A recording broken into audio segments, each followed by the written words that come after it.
Oh my God, you guys, Marvelites, Black Widow. Oh, the moment where it turned out that Red Guardian was really Deadpool in disguise, and then it turned out that Taskmaster had been Black Widow the whole time. I didn't see it coming. It perfectly led into Endgame. I don't know. It was just the best movie I've ever seen. I cannot believe they were able to release it. It was so much fun. Black Widow, we're going to talk about nothing but that movie for weeks because I loved it so much, you guys. Zach, I hate to break it to you. I think that might have happened in a dream because Black Widow didn't come out last night. Oh, that was a dream. Well, we're still going to talk about the Agents of S.H.I.E.L.D. trailer and some dates that got moved back. And maybe we'll count down our favorite Black Widow moments from the MCU. This is Marvel Movie News. Welcome to Popcorn Talk, featuring movie discussion, news, and interviews. Popcorn Talk. We talk movies. And now, here's Popcorn Talk's Marvel Movie News. Good morning, Merry Marvelites. Welcome back to Popcorn Talk's Marvel Movie News. We are coming to you live from my dead hopes and dreams.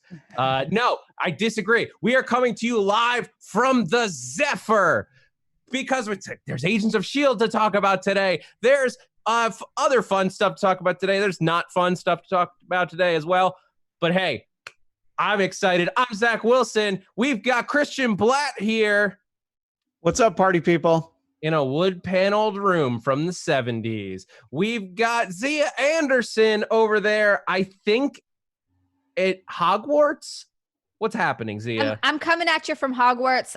You can't use any internet there, so I'm using magic. So that's how I'm here. That tracks, except the mic wouldn't work because electronics. Whatever. I don't have time to get into. Magic just solves everything. Just magic. Yeah, I don't know. The 21st century tech kind of got better than the Harry Potter world magic, and I say that as somebody who loves it. We don't have time. We don't have time. And joining us this week on the show as guest, thank you, Steph Seabrook. Thank you. Hello. I'm so happy to be here with you. This is my first time with the entire panel. What a blessing. Is it really? Mm-hmm. Well, so I know exciting. That you and I have not been on the show at the same time, so definitely the first time for that. But thank you so much for joining us this week. Let's jump right into it because there's a bunch to talk about. We don't have a ton of time. Obviously, Black Widow did not come out this week or tomorrow. It was supposed to come out tomorrow. We're real sad about it. No, but you'd be able to see it tonight at 7. And, Zach and I probably would have gone to a press screening and not invited Xia. Like every single time. Would have been great. That's not, I feel like. No, we saw Spider-Man. Yeah, Far From hold Home on, Xia. I knew there was one you saw before me. How dare you? Yeah, one. Oh. I mean, do you count Dark Phoenix though? Yeah. That's fair. Zach would have traded with you. So obviously Black Widow pushed back, and we're going to be winning. And there's more release dates being pushed around in our ever evolving Marvel release schedule. And this week we got a whole bunch of them, and it was confusing at first. It happened late last week, and we were all just like, wait, because Sony moved 2 of their Spider projects around. Obviously, Venom and Morbius were already pushed back, and we talked about that last week. But now, officially, Spider-Man Leaving Home, maybe. I don't know which. Home for Hanukkah. It's not going to be Home for Hanukkah. Well, actually, wait, because the new Spider-Man 3. I don't know what to call it because it's confusing. Home for Hanukkah Spider-Man would be 3. The most epic name. That's what I've been pushing for that for a year. Yeah, it's Spider-Man 3, 2. Because it's the second Spider-Man 3. The third in the Home trilogy is now going to be released November 5th, 2021. So November 5th of next year. And if that date sounds familiar, it's because that was after the last string of pushbacks when Doctor Strange Multiverse of Madness was supposed to come out. And I know that I am, as well as many people on the internet, were looking at that like, well, hold on. Did Sony just like stomp on Disney's call date? Because they hadn't announced everything yet. But then Disney, I guess in an unprecedented studio deal, Disney essentially gave Sony not just that date, but another one of their release dates, because Doctor Strange is now getting pushed back to March 25th, 2022. Ah! I'm not excited about any of this. I mean, look, timelines are so confusing. You just did a wonderful job like breaking it down, because I've given up. I don't understand it all. Well, here's the thing, and this is at this point we can only assume this is temporary. Like everyone is rolling with the punches. But this pushes back every Marvel movie to date that we know about so far, including Into the Spider-Verse 2 was the other one that got pushed as part of this. Into the Spider-Verse went from April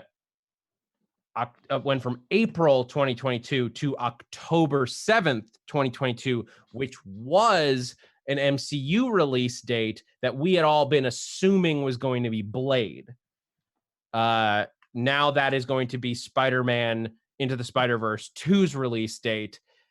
Disney gave that to Sony. I can only imagine that there is some kind of big trade piece that these studios, like, that Disney got something for this, especially that Blade, that like maybe Blade release date, because it makes sense.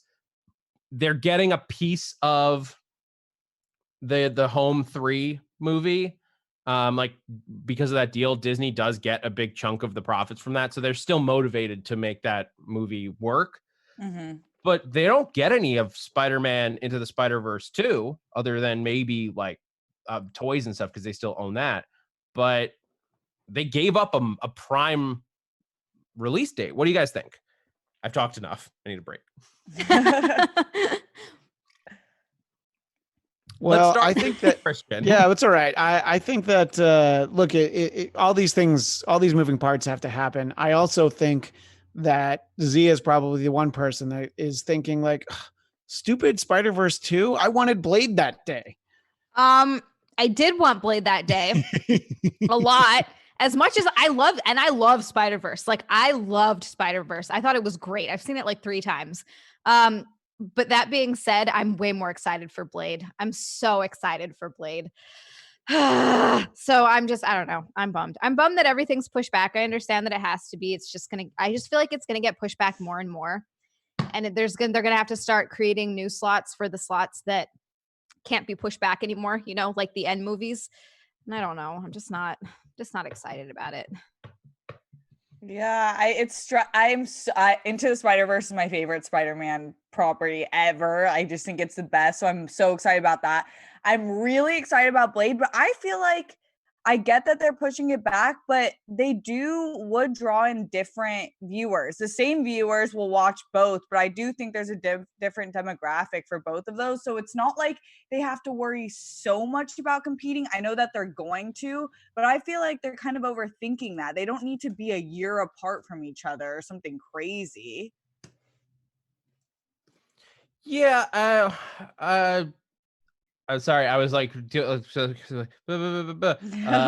watching live. Thank you for following us around. I was doing the same thing, out. But so what were you guys talking about? No, but look, it's these movies don't have to be that far apart. Look, there's going to be big blockbuster movies in all these different spots anyway, competing for all of your money. So I think that the way that they've got it arranged, it looks like stuff's far enough apart. Some of these things are only a few months away from each other. But I mean, we're in a year right now where I don't want to be a bummer. pretty good chance we're not going to have any Marvel movies this year, and we won't have had any for like a year and a half. So if we end up with like 4, or there's even a year where we get 5, I think we're going to be all right with it. And what's going to help people go Yeah. back to movie theaters? Having big movies that they're super excited about. Yes. Oh, yeah. Yeah, I agree. I actually was thinking about this, and I think I figured out why we have not heard anything about New Mutants being rescheduled. Because with all of these dates announced, they still have not told us when we're gonna see New Mutants. Never. But I Damn it. But I think Never. what Disney is doing with New Mutants is they see it as the perfect test movie for when theaters open up again. And I don't mean that in a negative way. It's a movie that has like enough of a ground buzz. It's an X-Men movie, but it's not one of their premier big blockbusters that they're expecting to get. Basically, Disney's fine with taking a loss on it because they didn't spend the money. It's like an asset that they acquired by just by chance. So when movie theaters start to open, whatever that looks like, New Mutants is going to be one of the first things you see out of the gate because it's just sitting there. It's not timely. It's just going to be their thing. They're like, all right, New Mutants is out.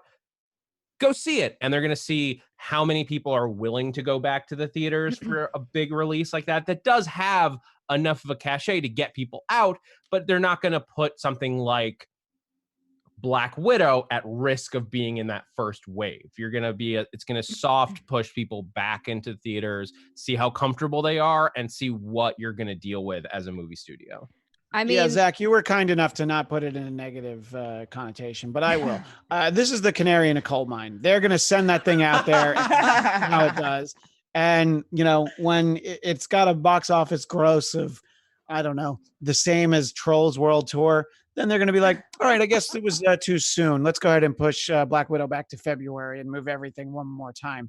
But, I do think that it makes sense that they're hanging on to it because they want to have something. You don't want to do that to any of their other properties. They also have this Mulan movie that they're going to put out. They want these movies to get a real shot of getting in front of audiences. Yeah. I You do know what think they should do? Go ahead. I feel like they should invest. Disney has the money. They should invest in making drive-in theaters again. And then people will be lit for that. Like people will be so excited for that kind of viewing experience. They don't have to worry about catching germs. They're in the safety of their own cars. They're creating something new. I'm here for it. Buckle me in. It's funny that you say that, Steph, Steph, I love that idea. My wife and I and the kids are very likely going to a drive-in on Saturday night because there It's is one that's open. And Really? we're not going to get out of the car. There's one issue, which is going to the bathroom. But other than that, we're like, great. Get a bag, get a bottle, deal with it. Yeah, I was gonna say get a bottle for you, a bottle and a funnel for any of the girls. You're good. You're It's all good. Hey, Lucy's still in diapers, so it's easy. Yeah, she's fine. Maybe we all should be. Look, I love That stuff. I was like, just get adult diapers. It'll solve all your Just problems. if you take a walk. But no, look, so I think it's a really viable opportunity. This drive-in is open 7 days a week. I don't think it's closed. It might have been closed for a week or two. And I grew up, there was a drive-in theater like 10 minutes away from me. It's still open in Warwick, New York. The Warwick Drive-in still open in 2020. So I think that especially in warmer weather climates, somewhere like Southern California, where we're in our car all the time anyway, I think it's a really viable opportunity. And yeah, maybe putting out, New Mutants. And, look, I mean, there's a lot of movies that are going to come out. Like IFC is letting people exhibit their films for free if it's open. So, there's something to be said for having a movie that people can't see anywhere else, and actually like, all right, do you want to spend $5 and sit in your car and see it, just to kind of gauge that sort of reaction. Or they could take the stick out of their ass and make it available on Hulu or available on demand for $20. Damn it. Well, the on demand for $20, I think makes sense. They're not going to put it on something that. No, you're right. Not for free. Well, now now we're dealing with a whole bunch of controversy about the $20 VOD new release movies as Universal, AMC, and Regal AMC specifically and Universal are now at war over releasing Trolls World Tour. Right. It was less about putting out Trolls. It was that the guy from Universal said that we're going to probably look at doing this in the future. And I think that they were willing to give a pass on Trolls. And they're like, if you're going to do this, you're going to have to offer Fast and Furious 12 or whatever the one is that's going to come out in April. You're going to not show it in two of the biggest chains. So they do actually have some leverage because, you know, these movie theaters, like I said, they need to have these big movies to put in there. Oh, So, I'm not on the studio side. I'm not, well, I'm kind of on the theater side here. oh, no, look, I'm on the theater side. It's just that they're not even holding them up over this one movie. It's more that they want to do it with more. That's the problem. Exactly. I agree with the theaters 100% that the theaters shouldn't be like, oh, you want to put it on Netflix? You want to cut your movie into 45 chapters and put it on Quibi? Great. Screw you. We're not going to put, I'm glad you like that. Screw you. We're not going to put it on. All right. Well, we got to move on to talk about some other stuff. But yes, we'll have to just keep waiting and seeing. Sorry, on this topic, Ryan, you have to chime in with the joke you just put in the chat because it's very appropriate and I thought it was very funny. Thank you. Yes. So everyone's saying the third Spider-Man's going to have home in the title. I'm saying Spider-Man home video on demand. I like it. How dare you, sir? How dare you? And speaking of Spider-Man 3 and how dare yous, there was some news that like we already talked about my dreams being crushed once this week, and now it's happening again because Charlie Cox said in an interview that he is not in Spider-Man 3, as we had been like, granted, it was always rumors and it was always a long shot. But the quote is, I hadn't heard those rumors, but it's certainly not with my Daredevil. I'm not involved in it. If that's true, it's not with me. It's with another actor. Well, and if that's the case, I don't want to see it. Yeah, I don't want it if it's not Charlie Cox, frankly. What's Affleck doing right now? Oh, He's doing Matt Murdock. What? What? Oh boy. No. Just no. If they're gonna do, like, look, we've talked about it before. There's almost certainly Peter is going to have to hire a lawyer in Spider-Man 3, and we knew that there were two options on the table.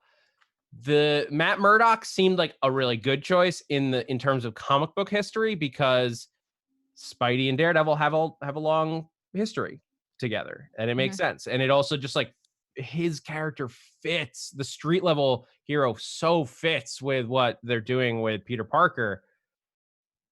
But we don't know what the deal is with the Netflix shows and what Disney wants to do in terms of those shows. If they want to bring them in, acknowledge them, just use the actors and ignore them.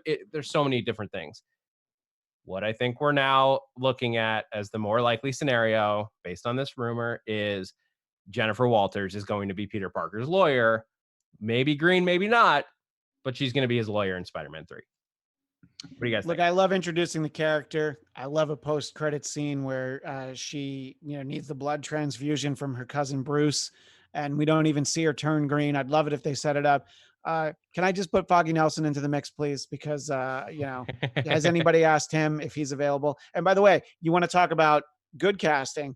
I would take Jon Favreau, even though he's happy. I would take him back as Foggy Nelson in this movie. I would just suspend all disbelief because he was so good in the Daredevil movie as Foggy Nelson. Oh my God, he was Foggy. Yeah, and he was great. I just that. watched it like a month ago. He's fantastic. He's so funny. I love that guy. He's good at everything. Yep. I did not even remember that. Yeah, isn't that weird? I only remembered it because I read an article about it and somebody was talking about the good things about Daredevil, and that was one of them. And I was like, oh shit, that's right. He's the thing. He's the good thing. He's the good thing. Great well, as Foggy. him no, and, that's Michael Duncan. Chiklis. Oh yeah. Oh, you're right. Michael Chiklis is the thing. My apologies. Yeah, we're talking about that era. But look, I think it would be fun to introduce She-Hulk to get back on topic. Sorry. But yes, that would be cool. And we've talked about the possibilities there. It seems the most likely because Disney, whatever deal they've struck up with Sony, I think using a big movie like Spider-Man to launch off one of their big, lesser known heroes, lesser known to the general public, to be clear. She-Hulk introducing a Disney Plus show via the Spider-Man movie. That is a big, like, oh, Disney's getting their value from this deal with Sony, because the people are going to want to follow up on that. Anyway, moving on. we don't have a ton of time, but I just want to real quick shout out some cool Endgame factoids that oh my god, I can never remember the writers of Endgame's names. It's like McFeely and Marcus and McFeely. Marcus and McFeely. I was like, it's not Marcus McFeely. It's not one guy. That does sound like a name though, Marcus McFeely. Yeah. Yeah, he delivered packages to Mr. Rogers. You don't remember? Oh my delivery. But some cool stuff that they did there was the big watch along online for Endgame in honor of the 1 year anniversary, and they were tweeting some cool stuff about it. They said that they wrote a ton of scenes that we never got to see. Some of them got shot, some of them didn't. They apparently shot and wrote and shot a scene with Hulk and Nat where they actually discuss their relationship after he comes back from space. And she talks about the fact that she's just moved on from it. And that's sort of why we never get anything. But they had to cut it. That was in Infinity War, actually. They had to cut it because just for time. Anything that wasn't related to the Infinity Stones got cut and put on the floor. It's fair. Yeah. We didn't need that. Similarly, that's you might not have needed it, Christian, but I needed it. I needed that closure. No. Well, I thought they did a good job sort of hinting at it in the movie, like where we saw like a little bit, some pieces that like I understood the dynamic. I mean, there's basically like her eyes just say, "Oh, hi, Bruce. How have you been?" You know, and that's enough. Yeah. Well, also big in I thought the diner scene with Smart Hulk. Yeah, true. There was a lot of that was like unsaid, but we could see the relationship there. But wanted to get a piece of a big green thing. Stop it, Xia. That part. No, I'm cutting. No more discussion on that. You mute her, Ryan. You mute her right now. Help it. More Hulk fun shadow. I was trying to move through this topic. I know. Look, I told you it's like having two of them on the same show. Zia. Stop it. Stop it, all of you. We've got two Zias here. Thank you, Seth. More news. Some more stuff for the Smart news. Hulk. Smart Hulk apparently did write a Soul Stone scene for him. After he snapped, they didn't shoot it, but they did write a scene, and because they talked about who Smart Hulk saw in the Soul Stone. Real Liv quick, Tyler. It's not a bad guess. I was gonna say, who do you think, Xia? Who do you think? I don't know. Good Who do you answer. think? Good answer. Steph, who do you think he would see? Who does Hulk love more than anybody? I don't. It must be. I don't know. I've got another answer. To be Bill clear- Bixby. Thor. To be clear, that's not necessarily how the Soul Stone works in terms of the snap. That's what it is in terms of the having to get the Soul Stone out of it was to that's trade true. somebody's death. But in this case, the Soul Stone, because it's really just you dealing with your psyche in a way. The two that we saw were Thanos dealing with Thanos had to meet with young Gamora, and Tony in the deleted scene you can see on Disney Plus met with a grown-up version of his daughter, of Morgan Stark. But when Bruce Banner / Smart Hulk snaps his fingers and has to basically talk to the stones, that conversation is Bruce Banner and the Hulk, as it turns out. He has to, in true Bruce Banner fashion, the thing he most has to contend with is himself. That makes sense. And I thought that was a really cool way. I just would have hoped that it would have been a gray Joe Fix-It Hulk, but it still would make the most sense. That he talked to Nice. himself. Another fun, the last fun fact I wanted to shout out from this, and there were still others, but these I thought were the most interesting ones. The setup for the Loki series that was in Endgame, where we see past Loki pick up the Tesseract and just bamf out, because that's the Loki we're gonna see on Disney Plus. Yeah. That setup was completely unintentional. They said, we just thought it was a juicy way to upset the heist. That was the quote. They didn't mean to set up an entire 6-episode series where we maybe meet Kang. Our theory, not canon yet. But we'll have to see. All right. I'm a skibbity bop, old school style, to move as fast because I want to make sure there's time to talk about what Ryan really wanted us to talk about, which is there's a rumor going around that the Black Panther 2 soundtrack is going to be produced entirely by Beyonce. If you remember, the first Black Panther soundtrack was produced by Kendrick Lamar, who also had his Oscar-nominated song that was on the soundtrack, but he produced the entire album. Now, the rumor is that Beyonce is taking over this soundtrack. Not the score, to be clear, but the soundtrack, which is two different things. What do you guys think? Hot take. Beyonce is super overrated. I'm sorry, dude. I'm sorry. Not her as a person. I'm sure her as her music.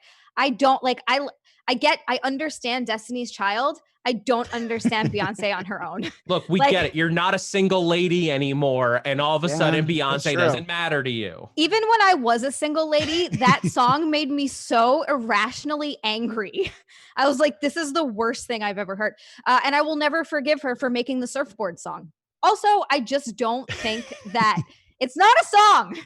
Xia, what happened? Okay, so I'm sorry. On the same page, but Beyonce is never overrated. Beyonce is one of the most talented beings that's ever graced the earth.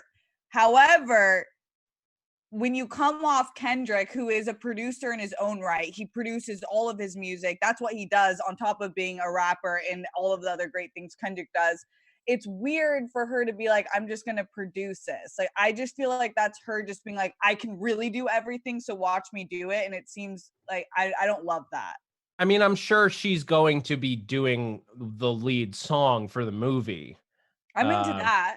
Like that. Well, I think that's likely where it's. If again, this is a rumor. I think likely Beyonce is doing the what they're going to assume is the big single for the movie, and then they just it's either just that or that was how this conversation started, and then they're like, just do the album.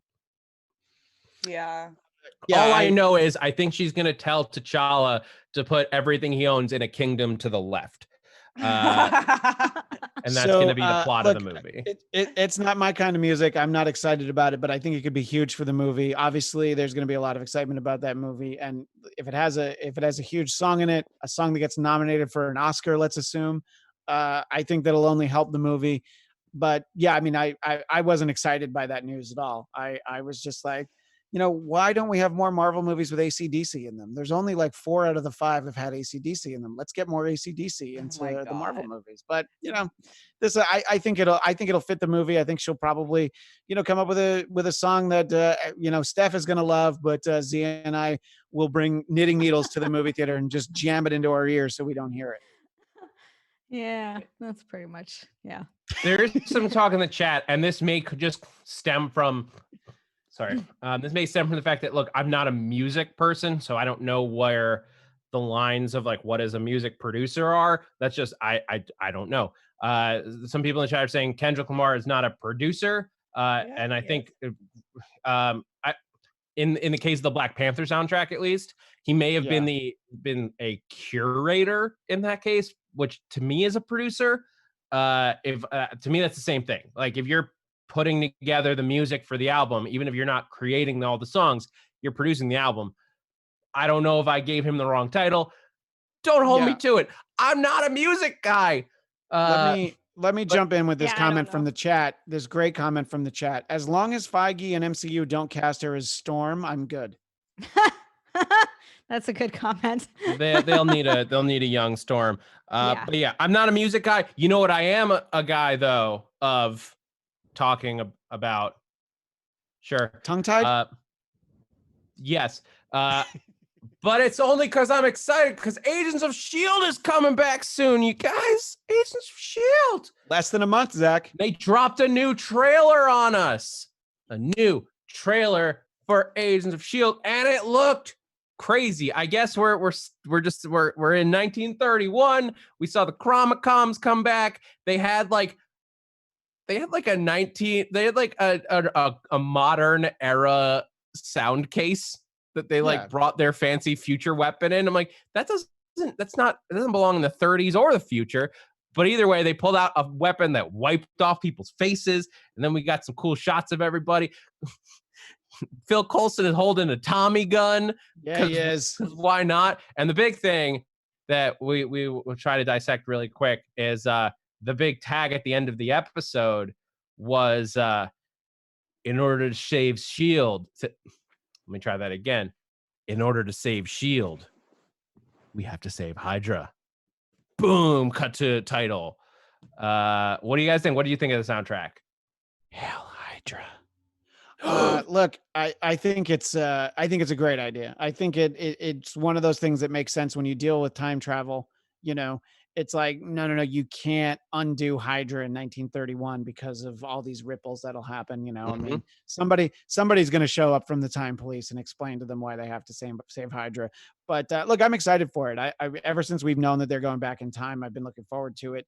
It being set in 1931, it reminded me that it's set in 1931. And I remember when we had the end of season 6 and we saw them building the Empire State Building, I'm like, Peggy Carter's not going to necessarily be there. So no, it looks like they're staying in 1931, which is disappointing only in that I thought we might get some closure on it because they're bringing in Daniel Sousa from Agent Carter. I thought we might get some closure on the loose threads from Agent Carter season 3. And you never know, we might still see a little bit like at some point, but it's not at least quickly apparent that we're going to get that.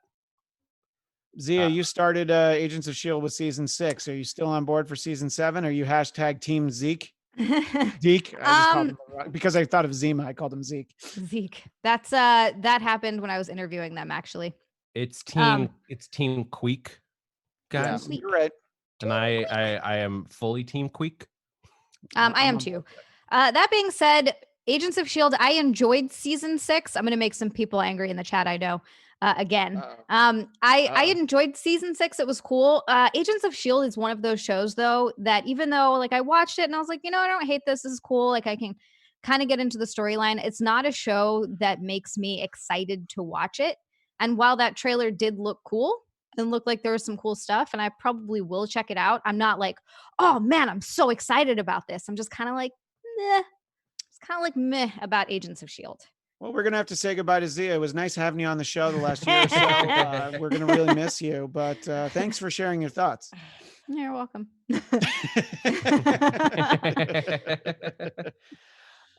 Steph, do you watch Agents of S.H.I.E.L.D.?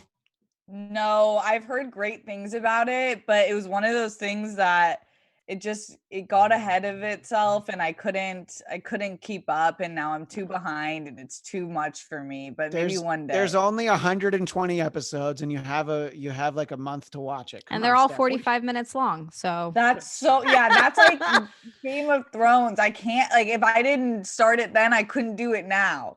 By the way, our friend Amy Cassandra Martinez, who used to be on this show, she also used to do Marvel TV Weekly with me. She did watch the first 5 seasons in like a month and a half. So it's possible.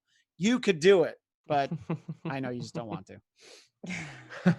Don't you out me. Gamer Girl said she's blocking Xia on all social media. Yes. I'll follow Gamer Girl now. I knew it. See, I knew it was going to cause controversy in the chat. That was before I said it. I was like, Rock 620 says I'm with you, Xia. So Xia wants all the smoke today. She's like, F Beyonce, F S.H.I.E.L.D. I don't give a fuck. Yeah. I've been in quarantine too long. Yeah. Do you want to go on record? Do you want to go on record saying Feige's overrated? Do you want to say anything like that, Xia? Yeah, absolutely. No, I'm just kidding. Please. Joking. I'm joking. And to reiterate the Beyonce thing, I have nothing against her as a person. I don't like that kind of music to begin with. That's so I'm coming at it from that angle, but also there's some music that I'm like, you know what? I don't like it, but I get it. I just don't feel that way. Bagging on Beyonce. I'm sorry. We're talking about Agents of S.H.I.E.L.D. So if you have I don't get that. I'm just bag on that so I can defend it. No, I mean, look, in the chat, I see that there's some talk like E equals MCU says that they hope that season 7 ties into the MCU. Look, I'm sad to say it's unlikely. That's part of why the time travel happened, is specifically because they knew they needed to avoid interfering with Endgame. They had to make those calls before Endgame was like finalized, before even if they did know it was going to happen, they couldn't hint at it. It becomes very complicated, and that's why they sort of sidestepped it by first going into space during Infinity War, and then sending them back through time during Endgame, so that like they're just not around during all of that, because it just sidesteps the issue. I still think they might retcon Agents of S.H.I.E.L.D. into a new universe by the end of this season. Not necessarily a good way or a bad way, just in a way of like letting the show exist, but also letting the MCU have breathing room to do what they need. It's gonna let you feel good to know that it still exists. The J.J. Abrams Star Trek reboot, they made sure that you knew everything that came before still existed. We didn't undo it. This is just different. So you're gonna take, like, you loved Agents of S.H.I.E.L.D. Yeah, it really happened. It just didn't really happen where you thought it happened. It happened on one of those other branches. Yeah. And that's basically what I'm saying. I think we're gonna see. Because it's a good way to acknowledge it. It is still like one of the saddest things that like meta things in Endgame, and it's because of Agents of S.H.I.E.L.D. The fact that we never got Phil Coulson acknowledged in Endgame is like one of the few failings of that movie. That like that whole lineup of people, and there's no Coulson. We saved everyone, but Coulson's an LMD. There's also a great meme of all the defenders standing there, like, so the portal's going to open any minute, right? Well, speaking of people who are just standing there waiting for their turn, I want to talk about Black Widow real quick before we wrap up, because obviously this was supposed to be the opening weekend for Black Widow, and it's a shame that we're not going to see it for another 6 months or so at this point. But that's what we're looking at. So I want to talk, but just like go around real quick and talk about, like, what's your favorite Black Widow moment in the MCU? Like, moment or two real quick. We've got about 7 minutes left, but like, what do you guys think? What are your favorite moments?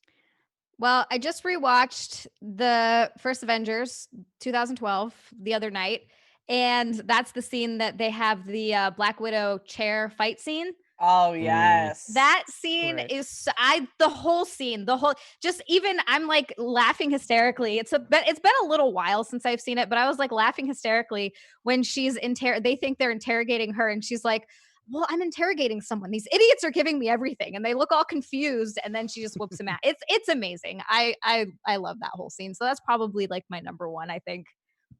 It's hard to top that. That's a great scene. Yeah, that is.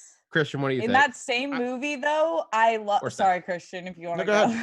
No, go ahead. In that same movie, because I just rewatched this like 2 weeks ago.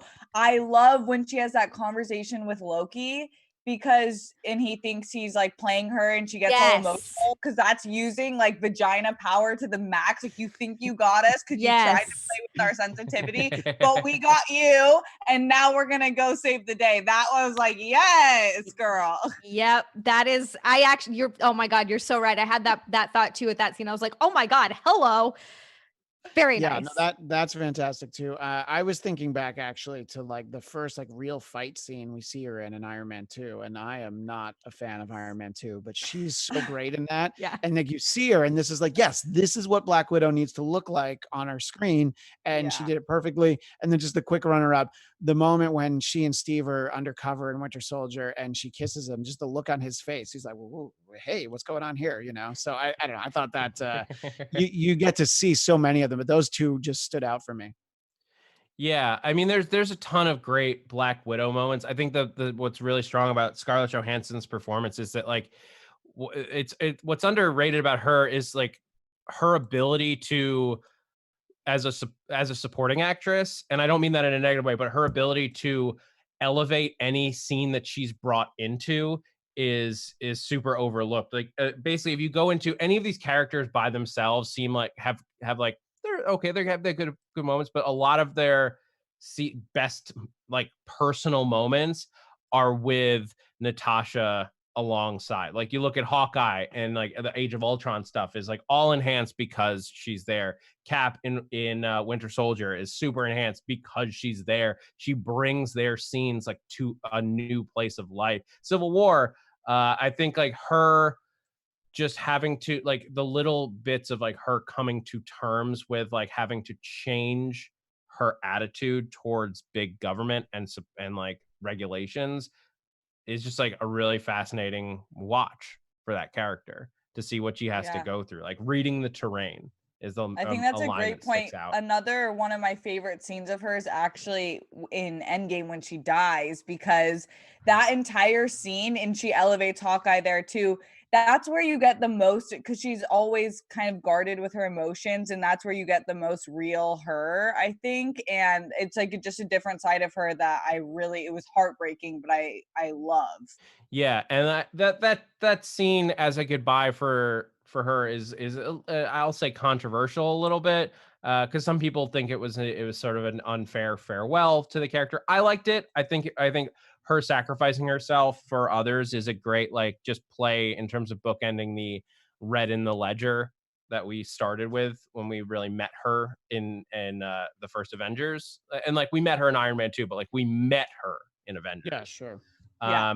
I think that moment is a little bit hurt by the fact that like we never got a Natasha Romanoff funeral, but we got a big Tony Stark one, and it's like that funeral is great, but like it's also like, but wait, there's 2 original Avengers that we lost in here. Can we so like I'm hoping that the movie gets that and we pay our proper respects to Nat in her movie. But yeah, look, she's a great character. We have a few months left, but now before we get to see her big solo outing, where like she's not a supporting character, she's not supporting anyone. It's her. We get to see her be her, and I'm really excited for that. Any last thoughts about Black Widow or favorite moments before we wrap out, guys? There's so many. And, here's the thing. When we do get to see the movie, we'll probably have 5 brand new favorite moments for her. Oh, so, yeah. I'm looking forward to highly eventually seeing this movie. One day. Me too. Very excited to dive in. All right, we got to wrap out here. Real quick before we do, I want to make sure that I say this to you guys. I might be disappearing for a little bit from Marvel, not for long. I don't think this is by any means going to be a permanent leave, and I might even still be here next week. We're still figuring it out, but I wanted to give you the heads up that Christian and Xia may be shepherding you for a couple weeks while I figure out my new schedule. A lot of stuff changing in my life. Nothing bad, but just stuff I got to figure out. And we're going to keep going. The show will still happen every week. You'll still get the Marvel movie news. But I might be a little bit spotty in showing up. So, but you're under good hands, and I'll make sure, even if I'm not here, to yell about Agents of S.H.I.E.L.D. to someone. Look, with Zia and I doing the show, I think the term news is going to be in air quotes because we deal mostly in rumor and innuendo, but I still think that the show will be fun. So no, but it's going to be real fun. We're going to figure it out, guys. So just stay tuned, and I'll be here as much as I can, at least for the immediate future. And then we'll figure out what's going on from there. But I didn't want to just be like, I'm not here this week, guys. Bye. But I look forward to getting back on a regular rotation as soon as we can work out everything. Thank you for being with us. Thank you for being so awesome, Marvelites. I love you guys. That's going to do it for this week's Marvel movie news. Steph, thank you so much for joining us on the show this week. You guys are the best. I only watch Marvel news from you 3. That's right. Aww. Thank you. She doesn't even read news alerts for anything Marvel. No, I don't. It just comes to us. Alert. I wait until this show here, watch this. Watch this, Steph. You know, the only place I go for Star Wars I was news just going to do that, you son of a bitch. Star Wars news at 4 p.m. I think it's still at 4 p.m., right? 4 p.m. PST Thursday. So today at the Popcorn Talk Network, check Ryan and I out. You can also follow me on social media at Steph Sabra. Thanks, Heidi. I'll see ya. Zia. What are we doing? The plugs, quit Twitter, Instagram. Find me there. You guys, this is making me crazy. Dad, Twitter and Instagram at Z_land, Twitch at twitch.tv/Zland, eat food, play games. It's a fun time. Come hang out. You can hear me hate on some more things. Christian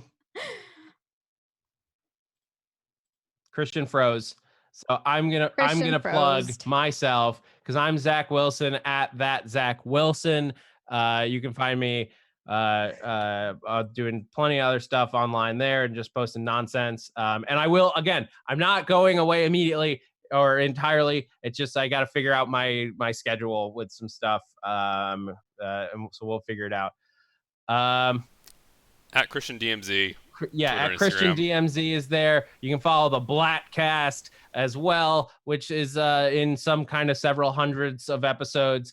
And he'll be sure to be back next week with more Marvel movie news, as we will, guys. Until then, y'all, this has been Marvel Movie News. Excelsior. From producers Maria Menounos, Kevin Undergaro, and the entire Popcorn Talk Network, we would like to thank you for tuning in. For questions or comments, be sure to visit popcorntalk.com. I'm Sir Richard Wentworth, and this has been a presentation of the Popcorn Talk Network.